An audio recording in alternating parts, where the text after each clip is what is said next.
It's great to be back here, no? And this time around, may baon ako. Kasama ko yung aking #1 fan at yung aking #1 critique, no? Yung aking may bahay, no? Now, this morning, no, today, we are going to speak on the topic that is, I'm sure, related to all of our calling, no? At ano yun? Discipling our family. Discipling our family. Alam niyo, may nagsabi, no? The battle for the Christian life starts with the battle for the Christian mind. No, ulitin ko. The battle for the Christian life starts with the battle for the Christian mind. Bakit? Kasi when your mind goes, so goes your life. No? Kaya nga kailangan natin maging aware. Kailangan nating malaman that we are at war. No? We are at war.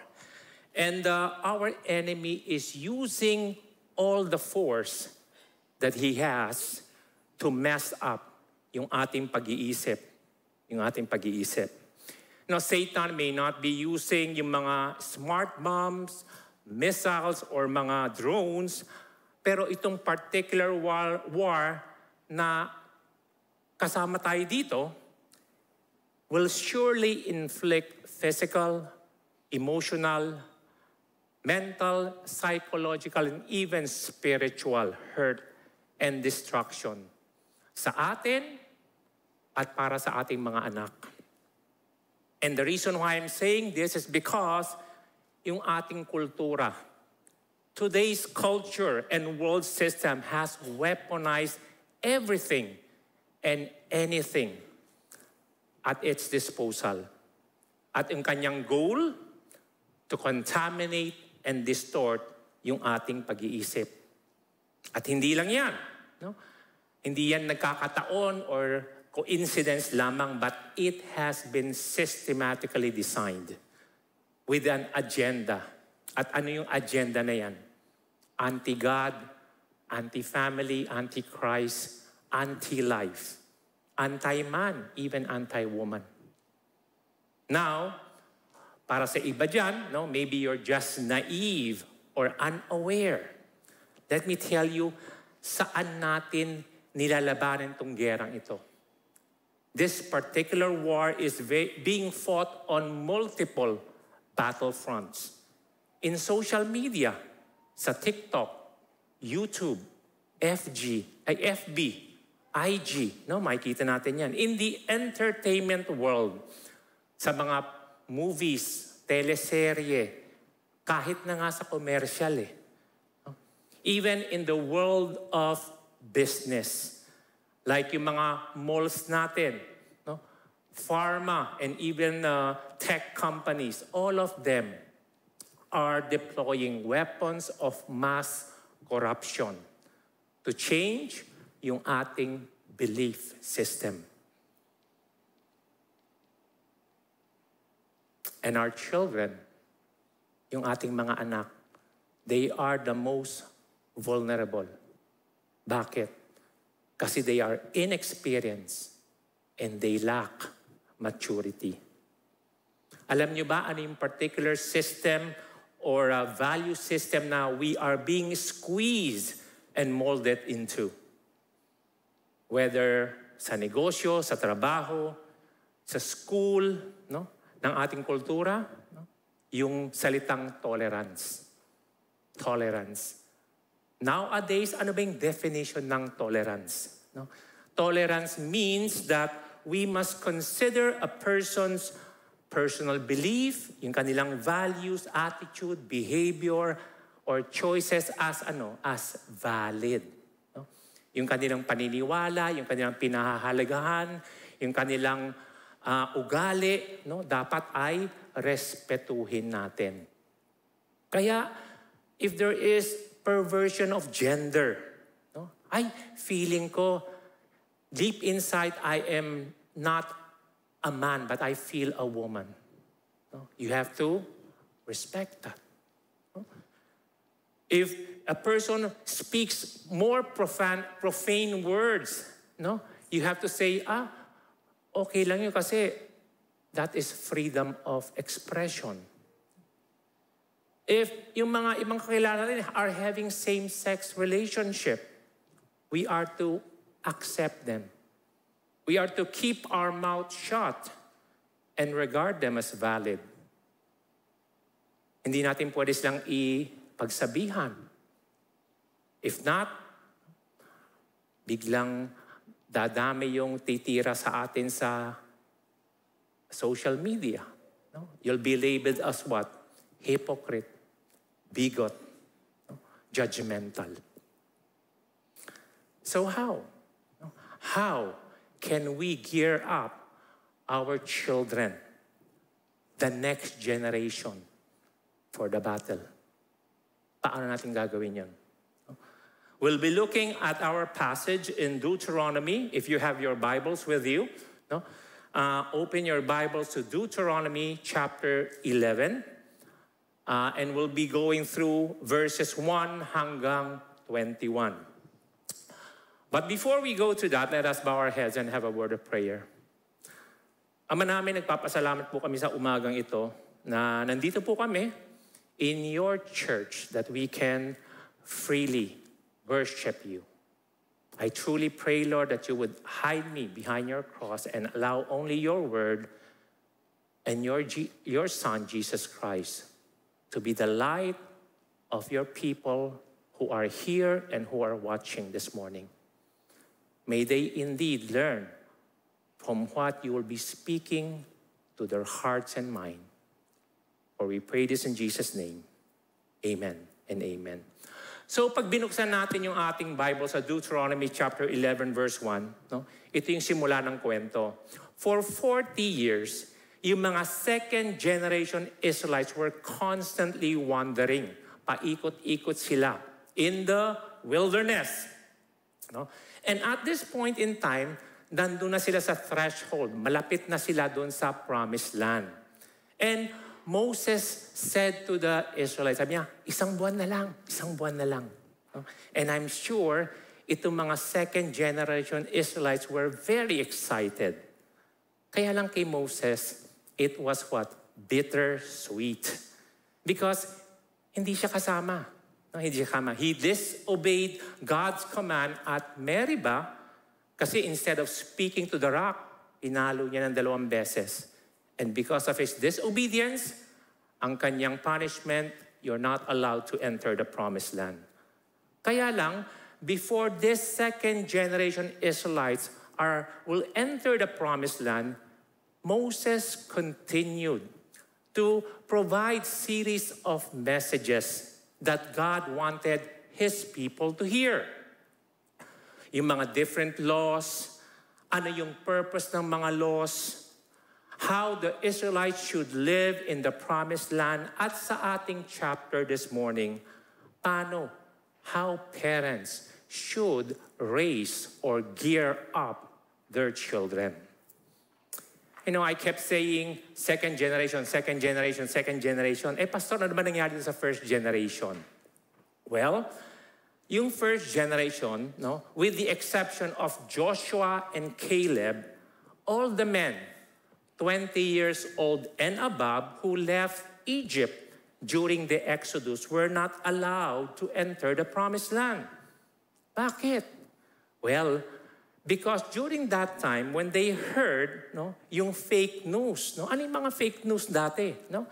That yung mga 8 of the 10 spies who came from the promised land and came back, nagbigay sila ng news na, nako, yung mga kalaban natin doon, ang lalaki, hindi natin kaya. And so the people who heard it says, nako, God, bakit ka ganon? No, why did you bring us here to the promised land para patayin lang? Why do you bring us here para yung aming mga anak at mga asawa ay maging alipin or biktima ng kalaban? And because of that, in God's anger, sabi niya, kayong mga lalaking yan, lahat kayo, hindi kayo papasok ng promised land. So that was what happened to the first generation. And so dito, itong kausap na ni Moses, ito na yung mga second generation Israelites. At in chapter 11 verse 1, Moses echoed the command to what? Ano yung command niya sa mga Israelites? Can we read this together? Love God and keep His commandments. So Moses regularly addressed God's message to the whole community. Pero itong instance na to, special lang to para sa mga second generation Israelites. Sila yung mga nakakita ng mga miracles and powers of God during the days of Exodus. But syempre, after 40 years of wandering, yung mga 19 years old and below, plus 40, mga 59 na. 59, 58, no? At itong mga second generation Israelites na to, may mga pamilya na, may mga anak na sila. And the manner by which Moses relayed God's command that they should love God and keep His commandment is by reminding them to look back at the past events that happened in their lives. Sabi nga niya sa verses 3 to 7, and let me read them to you. Remember His signs and His works which He did in the midst of Egypt, to Pharaoh, the king of Egypt, and to all his land, and what He did to the Egyptian army, to their horses and their chariots, when He made the water of the Red Sea engulf them while they were pursuing you, and the Lord completely destroyed them, and what He did to you in the wilderness until you came to this place, what He did to Dathan and Abiram, the sons of Eliab, when the earth opened its mouth and swallowed them, their household and their tents, and every living thing that followed them among all Israel. But your own eyes have seen all the great work of the Lord which He did. So pinapaalala niya sa kanila, no? Don't forget yung mga experience natin sa Exodus, especially during those moments that God acted for us. And huwag niyo rin kalimutan, when God acted against those who were hindering His plans. Pinaalala niya yung mga times na dati, pag alis ng Exodus, how God performed those supernatural miracles, yung 10 miracles na ginawa niya. He also reminded them, baka nakalimutan niyo na, hinahabol tayo sa Red Sea, how God manifested His powerful hand. Baka nakalimutan niyo na, nung nagugutom tayo, how God provided manna and quail. Nung nauuhaw tayo, how God provided us water to drink. No? Kahit na walang Uniqlo o department store, yung mga damit natin at sapatos hindi nasisira. God continued to sustain and save them. Moses said, no? Sana, hindi niyo nakalimutan yung mga God events. Nandun kayo. You were there when God's powerful hand had saved us. Bakit? Kasi Moses wanted the second generation Israelites to remember how God sustained them in the past. Alam mo, pag sinasabi ko ito sa inyo, maari for most of you or all of you, no, you would recall past events that happened in your life, that God showed yung kanyang greatness, yung kanyang faithfulness. Maari, yung iba sa atin would still recall when God guided you on your decision-making process. Maybe some of you remembered when God answered, no, your prayer for healing. Maybe some even recall how God sustained and provided for you nung wala na kayong, no, pambuhay. God continued to be your sustainer when you are in need. Ako, I would regularly tell my children of our hardship and difficulty during yung 1997 Asian crisis and how that led to us seeing God's faithfulness. And the result of that faithfulness, no, it led me to enroll in a cemetery. No? Ay, seminary pala, seminary. Minsan yung seminary nagiging cemetery talaga. No? And eventually, became a volunteer pastor sa isang Philchai na church.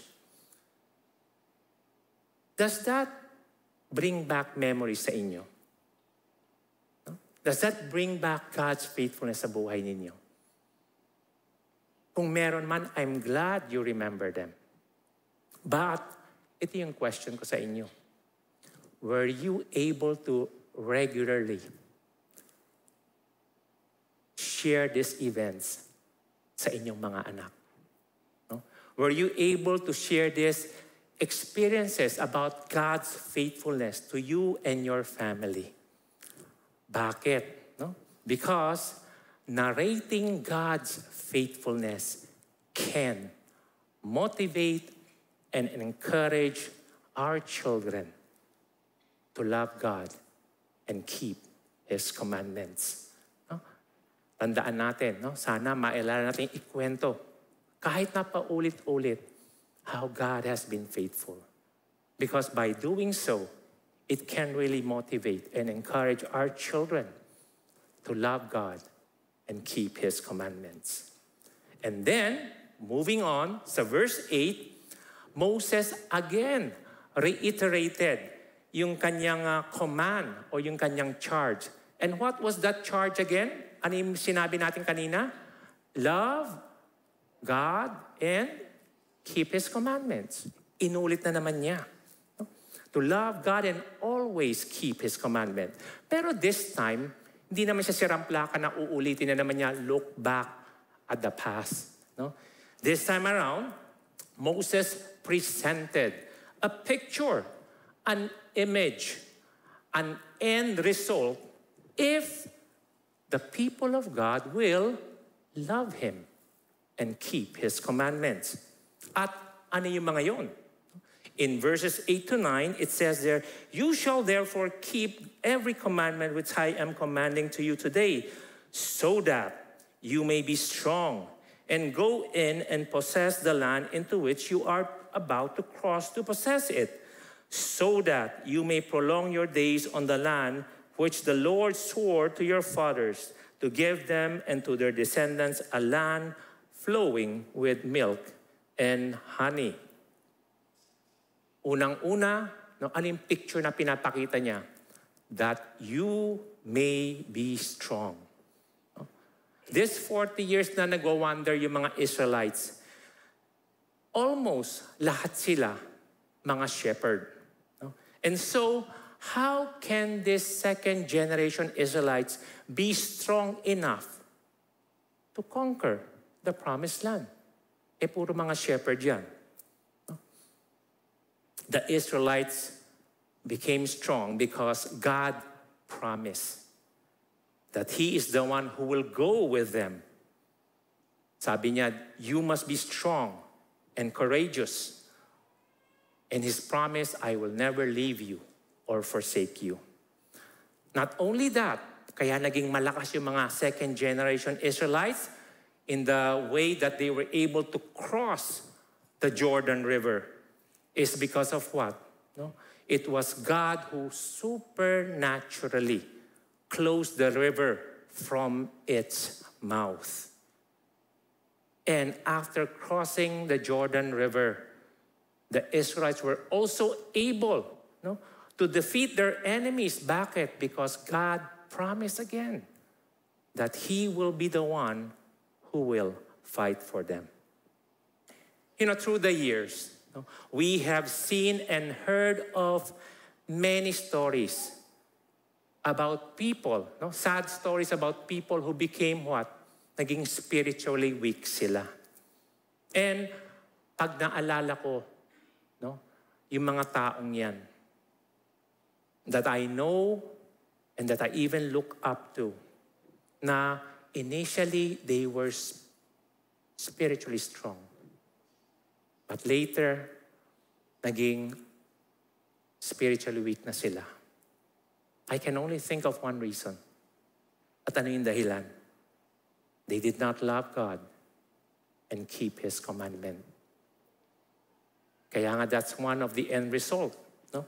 When the second generation Israelites and when we love God and keep His commandment, we will be strong. We will be strong. Now, hindi lang malakas, no? Kasi being strong is one thing. Malakas ka nga. Pero pag walang pagkain, no? Pag gutom ka, manghihina ka. So, how can the second generation Israelites prolong their stay in the promised land? How can they become sufficient? Sabi sa verse 10, "For the land into which you are entering to possess it is not like the land of Egypt, from which you came from, where you used to sow your seed and water it with your foot like a vegetable garden." Yung promised land na papasukan nila is totally different from Egypt. Bakit? Kasi sa Egypt, mag-sow lang nila ng seed, tutubo na yun eh. Pero in Israel, it was different.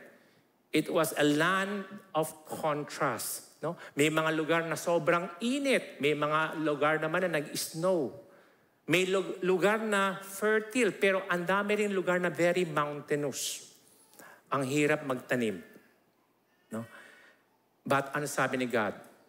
I will provide the right amount of rainfall.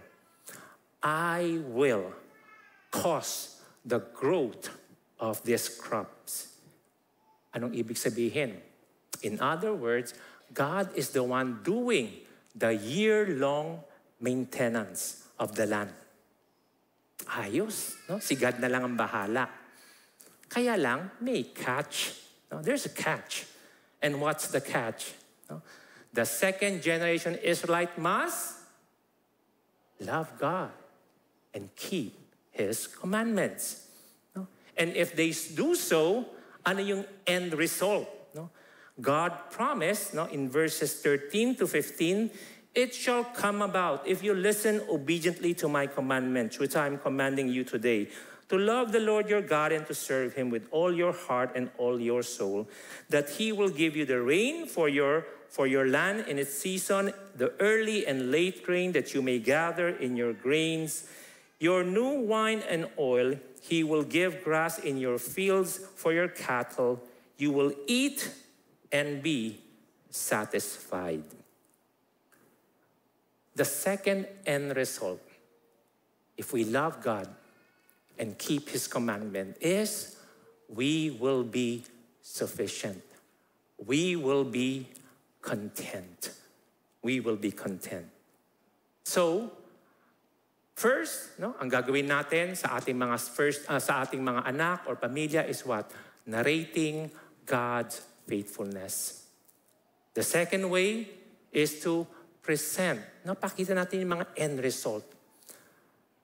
Presenting the end result can motivate and encourage our children to love God and keep His commandments. You know, last Friday, I was with a missionary. At yung anak niya, papasok na sa college or in his first year of college na, no? So, sino po sa atin dito yung mga anak nila na sa first or papasok pa lang sa college? Anyone? Yan, no? So, alam mo, ang isang challenge for our children who are from high school, na close yung mga tropa nila, and then now going to college, minsan iba-iba na yung mga kaibigan nila eh. And what happened? Sometimes this friend would instill in them yung mga worldly belief system. No? Naalala ko yung aking anak, yung kinasal na nga si Carl. No? He was studying in a university. At yung mga friends niya, after class, would always tell him, Carl, inom tayo. No? And my son would say, ay, hindi pwede. Anong gagawin ng kanyang mga barkada? Ay, mama's boy. No? Ay, takot. Diba? And if he is not strong enough, no? If we did not present a picture of what will happen if he follows that world system, ano mangyayari? Mahihiya siya, sasama siya. No? Last night, I talked to couples in our small group. No? And some of the parents were surprised that from high school, nung naging college, biglang nag-iba daw yung kanilang mga anak. It was very sad. But again, no? Narrating and presenting the end result can motivate and encourage our children to what? To love God and keep His commandment. Kaya lang, alam mo, ang dami mga Kristiyano, no, are filled with what? Hindi content eh.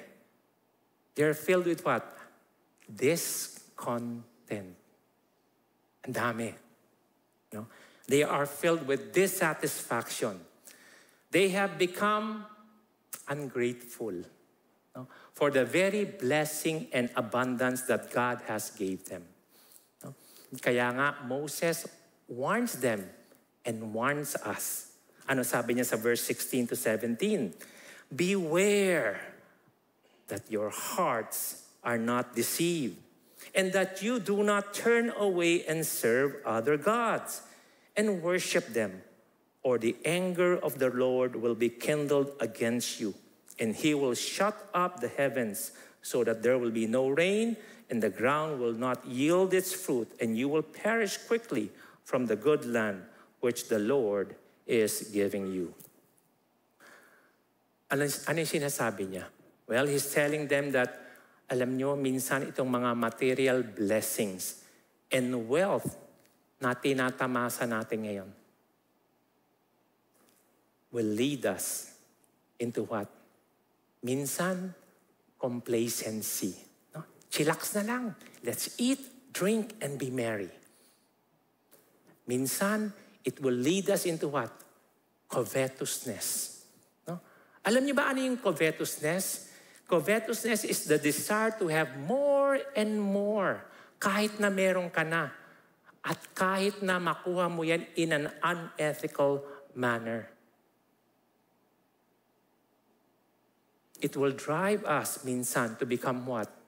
Self-reliant, prideful, arrogant. And sooner or later, let me warn you, my brothers and sisters, that itong mga material blessing and not the giver and sustainer of that blessing will be viewed as the source of blessing. No? Yung mga wealth mo na, yan na yung magiging Panginoon mo na. Hindi na yung tagabigay o yung nagbibigay ng mga blessing. And alam nyo ba ano yung kasalanan dyan? No? So minsan sasabihin ng iba, Pastor, ibig ba sabihin masama maging mayaman? No? Hindi naman. Diba? Lahat naman tayo. Sino dito gusto maging mayaman? Yung mga hindi nagtaas ng kamay, nakikita ko yung mga thought bubble ninyo. No? Merong peso, dollar, at yen sign. Kaya mga liars kayo. Ha? Ayun. Pero for me, no, I'm not saying this because I want to get rich. But let me tell you, it's not about having more. No, it's not about having more. But about being discontent. Minsan marami ka na pero discontent ka pa eh. No? It's not about having wealth. No? But what do you do with your wealth? Anong ginagamit mo doon? Saan mo ginagamit? No? It's not about the amount. But ano yung attitude mo na? Ano yung attitude mo na? Listen, no? Tandaan natin to. The sin is not about what you have, but how you feel with what you have. Kasi baka nakalimutan natin the source and the giver of those blessings. And this was what happened, no? Doon sa mga Israelites. No? Sabi sa Deuteronomy 31:20, sabi ni God, for when I bring them into the land flowing with milk and honey, which I swore to their fathers, and they have eaten and are satisfied and are prosperous. Ano nangyari sa kanya? They will turn to other gods and serve them and spurn me and break my covenant. Tayo kaya? No, tayo kaya? Have you been misled by your accomplishment and success? Have you been blinded, no, by the resources and wealth that you have beside you? No? Baka ang feeling na natin, no, we have become what? Satisfied, no, and self-dependent. No? Tandaan natin na yung ganong klaseng attitude, hindi yan overnight, hindi yan biglaan. No? You slowly drift away. No? Slowly drift away. Ano ba yung image ng slowly drift away? Para kang nagsiswimming sa beach. Di ba tayo, pag nagsiswimming at hindi marunong, anong gagamitin natin? Salbabida. Tapos, pag yung salbabida, naka-recline tayong ganon, titingin tayo sa langit, wow, ang ganda! Mami, after 5 minutes, ano nangyari? Uy, ang layo ko na. Ganon din sa atin. In our spiritual walk, hindi natin namamalayan na we will slowly drift away. Anong ibig sabihin nun? Well, in other words, you will slowly miss out relying on the Word of God. In other words, you will slowly forget na kailangan magdasal or yung prayer time mo nagiging inconsistent na. In other words, you will take your relationship with God for granted. For nakalimutan na natin that this intimacy with God helps us to become dependent and reliant on Him. Anyway, after that, Moses again reiterated what he said at the beginning and at the middle. Ano yung sinasabi niya uli? Love God and keep His commandment. No? And this time around, ano yung sinabi niya? Kailangan itong mga words na to is what? In verse 18a, it says there, you shall therefore impress these words of mine on your heart and on your soul. Ano ba yung to impress? To impress, hindi yung parang tatayo si Hison dito, si Pastor Hison dito na nakaporma, magpapa-impress. Hindi yun ang ibig sabihin ng to impress. But to impress means what? To be molded. Ipapasok natin sa isipan natin yan. At ano yung dapat natin ipasok sa ating isipan? Love God and keep His commandments. At ang pinakita nilang way, makikita natin if you go to Israelites, to bind them as a sign on your hand and frontlets between your eyes. No? So if you go to Israel, sometimes you would see the Jews having this. No? Mayroon nakatali dito, tsaka sa kamay nila. And if you open that small box, andun yung Shema. Yung Deuteronomy 4:6-8. No? Shema Israel, love the Lord your God with all your heart. The Lord is God, the Lord is one. Love the Lord your God with all your heart, soul, mind, and strength. Yun yung nakalagay doon. No? Imagine us doing that. No? But, of course, this is not to be taken literally. But, paano natin iintindihin yung sinasabi dito? Well, it means to say that we must live out God's word in our life.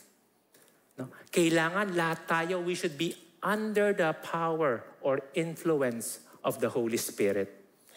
And we must manifest yung fruit ng Holy Spirit. So, ibig sabihin, it means that we are to live a life more like Jesus Christ. Tandaan natin, in the New Testament, Jesus would always condemn yung mga buhay ng mga Pharisee. Bakit? Ang sabi niya, these people honored me with their mouth, but their heart are far away from me. In today's parlance, ano tawag datin dyan? Mga plastic. Mga plastic. On the outside, pag nandito sa church, we put on an act of religiosity. Pero from Monday to Saturday, andun yung normal natin. na worldly yung pagkatao natin. I hope we are not putting on a religious performance. I hope we're not acting holy on a Sunday and then on a regular day, hindi mo na makilala na ito pala yung kapatid kong kasama ko tuwing linggo. Or maybe at home, or here in church, we speak of churchy word. Alam niyo ba yung mga churchy word? Yung, wow, praise God, amen. Di ba? Pero sa bahay, nag-speaking in tongues ka na. And you know what? At home, sa bahay natin, when we are most vulnerable, when we are most transparent, our children can spot a fake. And alam nila kung yung nanay or tatay nila is genuine o hindi. That is why the command to love God and keep His commandment should be and must be first what? Impress sa atin. Impress sa atin. Why? Because we cannot give what we do not have. If God's word will not or has not genuinely transformed you, paano mo ituturo sa mga anak natin yun? And after God's word has been impressed on us, only then can we teach it to our children. Kaya mga magulang, mga parents, our primary responsibility is to pass what? Holiness and godliness to the next generation after the Word of God has been impressed in our lives. Alam nyo ba, the most powerful lesson or life lesson for our children, yung mga natutunan nila, can come informally. When life is just unfolding in front of their very eyes. Paggising nila sa umaga, okay? Paggising nila sa umaga, when they get out of their room, what do they see Mama and Papa doing? Nakatingin ba sa cellphone at naglalaro ng mga games? Or do they see Papa and Mama praying or even reading God's Word? Yun yung pinaka-breakfast nila. You know, 2 weeks or last week, I went to a youth camp. I was invited to speak in a youth camp, and I was so blessed to see yung dalawang anak, a son and a daughter, they were serving faithfully. And I said, what led you to do that? What led you to do that?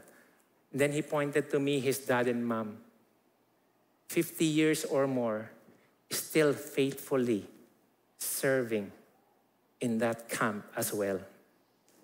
Again, most powerful lesson that our children can learn can come informally. Hindi na natin kailangan sabihin.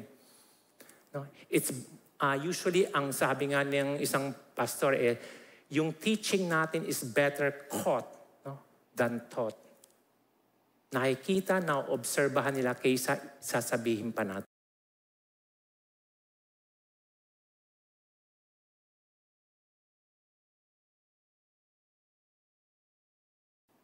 Diba? Pag sobra yung pindot or kulang ang pindot, sabihin natin.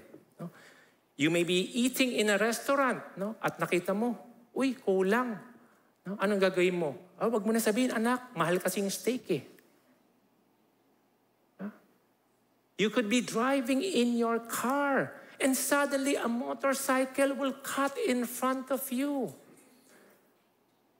And I do not know what you are going to do next. But again, those are powerful life lessons that you can teach and influence your children. Kasi bakit? Yung mga moments na yan, ang tawag natin is what? teaching moments. Teaching moments.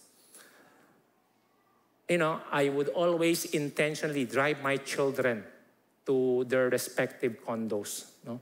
And every time, pag dinadala ko sila sa kanilang mga condo, those are my teaching moment with them.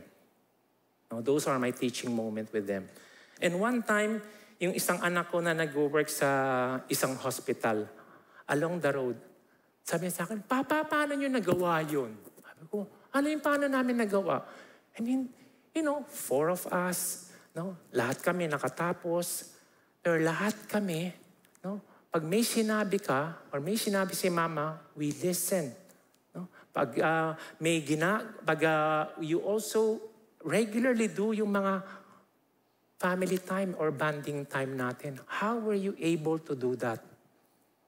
Sabi ko, alam mo, hindi ko rin alam eh. Kaya lang maybe, it's because of the grace of God. It's because of the grace of God. Sabi nga ng isa, no, what we parents breathe out is what our children breathe in. Kung ang mga anak natin lives in an environment na puro what? Puro criticism, puro hostile environment, lalaki silang what? Condemning and even basagulero. If they live in an environment na makikita nila generosity, honesty, they learn how to what? How to be truthful. That's why, no? Hindi natin maiwasan yun, di ba? Na sometimes as parents, nag-aaway tayo, as mag-asawa. Sino ba dito mga mag-asawang hindi nag-aaway? Wow, si Pastor. Hindi nag-aaway ngayon kasi hindi niya kasama si Grace. Di ba? Pero pagkasama niya, away ng away yan. No?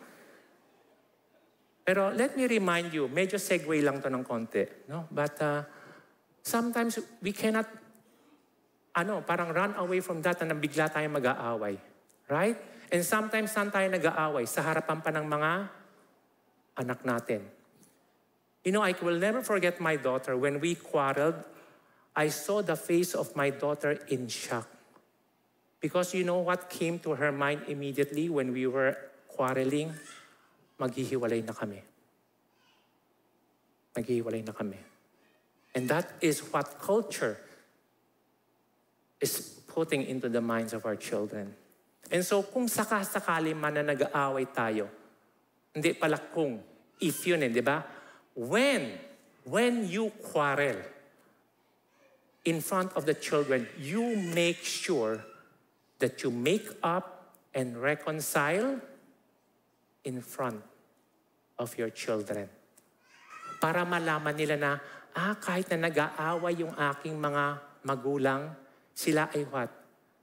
Nagbabati rin. Nag-forgive din.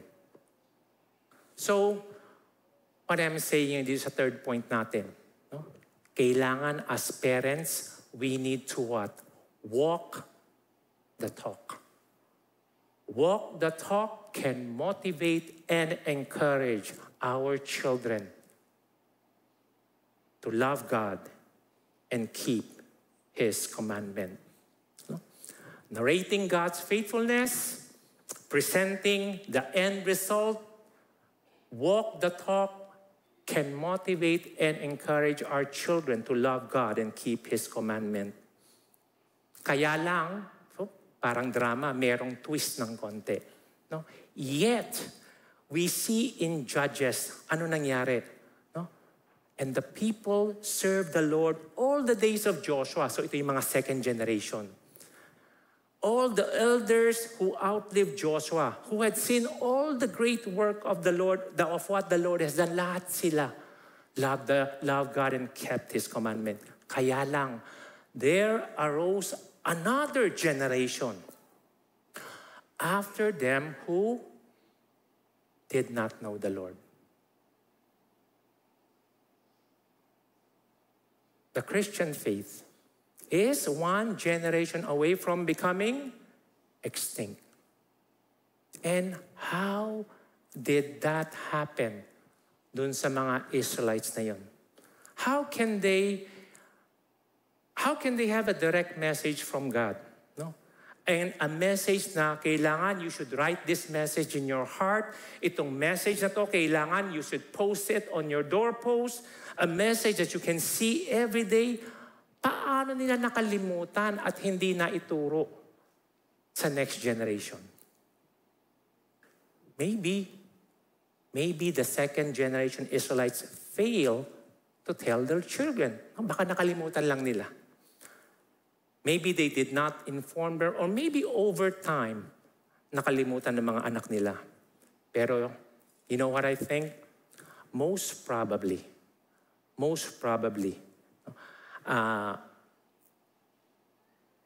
we have allowed culture to corrupt our children. No?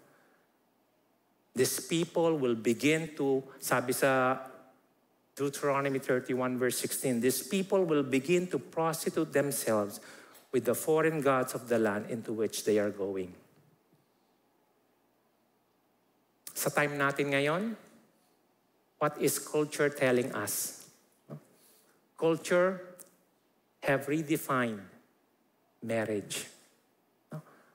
Ano na yung marriage ngayon? For any kind of people. Di ba? We have allowed culture to redefine anong ibig sabihin ng holiness in relationship. Uso na yung divorce. No? Uso na yung live-in. No? Okay lang daw mag-fling.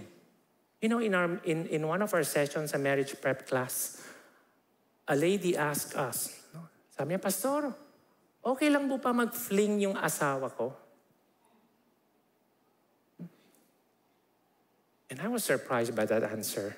That question. Sabi ko, how did you came about with that question? Sabi niya, kasi sabi ng nanay ko, okay lang daw sa lalaki. And I saw the soon-to-be husband smiling. Diba? And sabi ko sa kanya, okay din ba siya mag-fling? Oh, hindi. Ba't ikaw pwede mag-fling, siya hindi pwede mag-fling? So to cut the story short, sabi ko dun sa soon-to-be bride, sabi ko, maybe the world, in the eyes of the world, okay yan. Pero in the eyes of God, bawal yan. Bawal yan. We have even allowed yung ating entertainment sector, no, to distort yung ating paniniwala. Di ba? Sa kakapanood natin ng mga movies and teleserye, slowly, no, pumapasok na yung mga belief system sa atin. We have even allowed yung ating educational system to redefine yung mga ideological beliefs of our children. You know, early this year, I went to a wedding and met a couple who are staying in San Diego, no, California. And yung mga anak nila, mga bata pa. And sabi ko, where are your children studying? Sabi na, we would prefer them at home school. Ayaw daw nilang papasukin sa regular school. Sabi ko, bakit? Because you know what's happening? Sa school nila, sometimes there are those faculty or people who would what? Who would encourage them to have what? Gender-affirming surgery. Alam niyo ba yung gender-affirming surgery? No? Yun yung pag-feeling ng bata, alam mo, I am a man trapped in a girl's body. And the youngest that happened was a 14-year-old. Nagkaroon ng what? Gender-affirming surgery. That's what culture will do for us. No? Kaya nga, I know, no? Tayo mga parents, di ba? Hindi natin maalis yung, we want to push our children, no, to success. Di ba? Gusto natin mga anak natin maging success dito. We are so happy when we talk about their accomplishment and achievement. Kaya lang, hindi lang tayo maingat to protect them.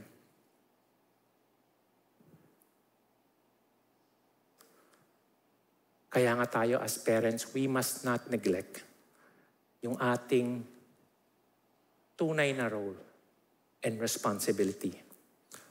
We must not allow today's culture to dictate what God's people should do and must do. Kaya nga, church, no? Yung message natin this morning is very, very clear. And what is that? Love God and keep His commandment.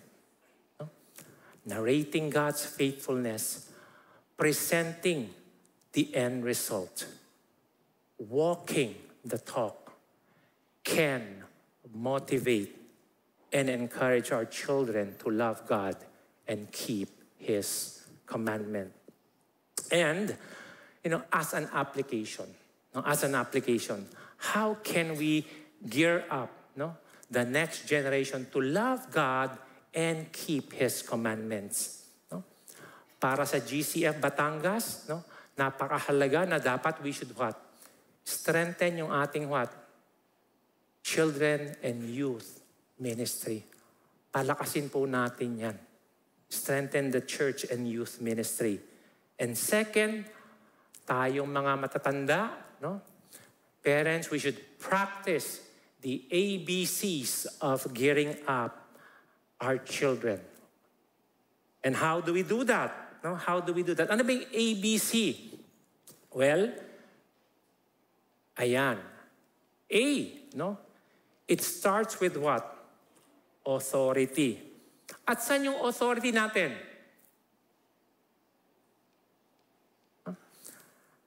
Authority all begins with the Word of God. We must always be what? Connected with the Scripture. And remember that God's Word is our sole authority. Number two, after authority comes what? Belief. Belief. Kasi dun sa mga katotohanan na natutunan natin dito sa salita ng Diyos, it becomes our belief. As we are illumined and enlightened by what God's Word is saying and teaching, naniniwala tayo, nagtitiwala tayo. With all our heart, soul, mind, and strength.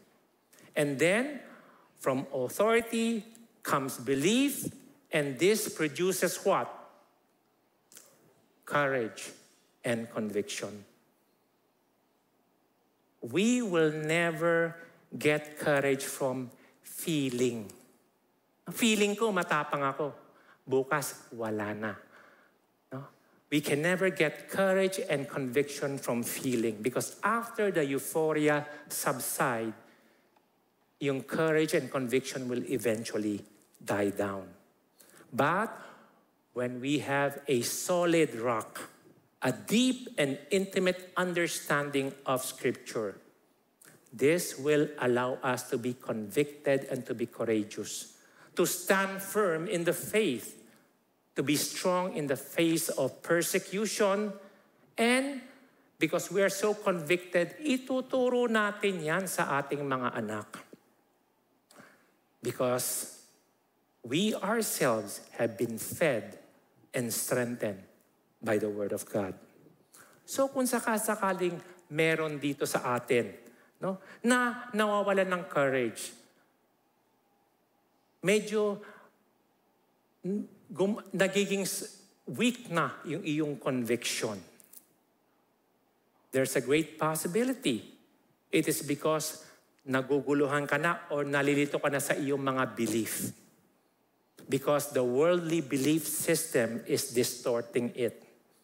And ano ang cure? Ano yung antidote? Babalik tayo sa letter A. Authority. Scripture pa rin. Scripture. So, sino ba yung authority sa atin? Si Google ba? Si YouTube ba?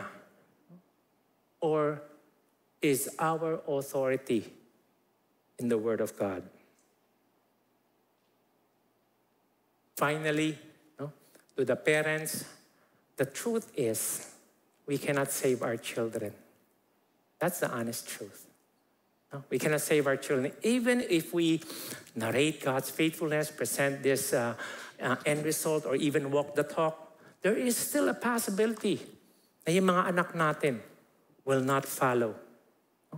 But remember this, still as parents, we should still follow yung God's command to love God and keep His commandments. And eventually, allow the Holy Spirit, no, through the things na nakikita ng ating mga anak sa atin, ng anak sa atin, to be able to influence and guide them so that they themselves in the future, in the long run, will also be able to love God and keep His commandments. No? Let us pray.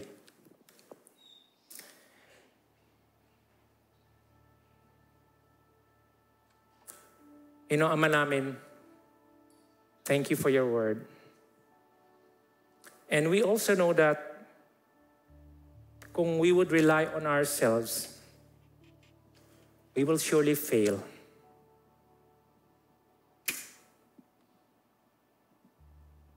But Lord, we thank you for allowing your Holy Spirit to be with us. And through the fruit of the Spirit, I pray for everyone who is here, na sana, Lord, we will still instill in our heart your command for us to love you and keep your commandment. We know that we can do that because you sent your Holy Spirit to strengthen us, to guide us, and even to convict us. I know the world that we are living in right now is totally opposite to what you are teaching us.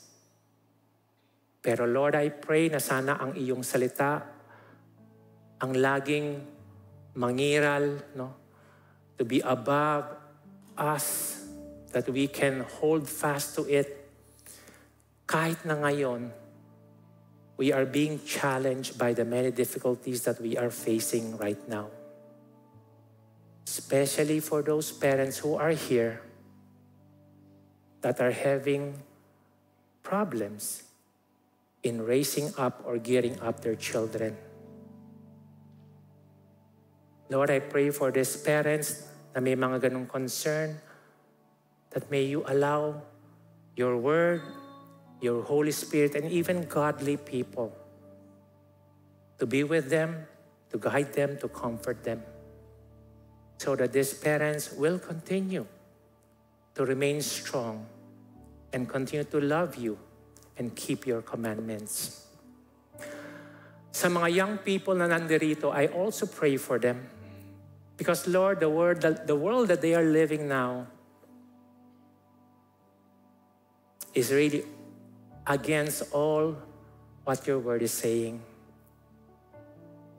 But I pray, Lord, na sana your word will continue to be etched in their heart.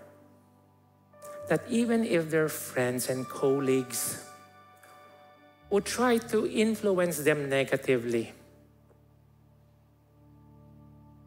Lord, my prayer is that they would remember your word, hold fast to it, draw near to you, and that they can courageously, boldly say no to what the world is teaching them. Again, I pray that your word truly will not remain empty, but will achieve the purpose by which you sent it this morning. Because Jesus Christ paid it all. Because Jesus Christ was able to overcome. And to His name only do we pray and praise our Lord and Savior.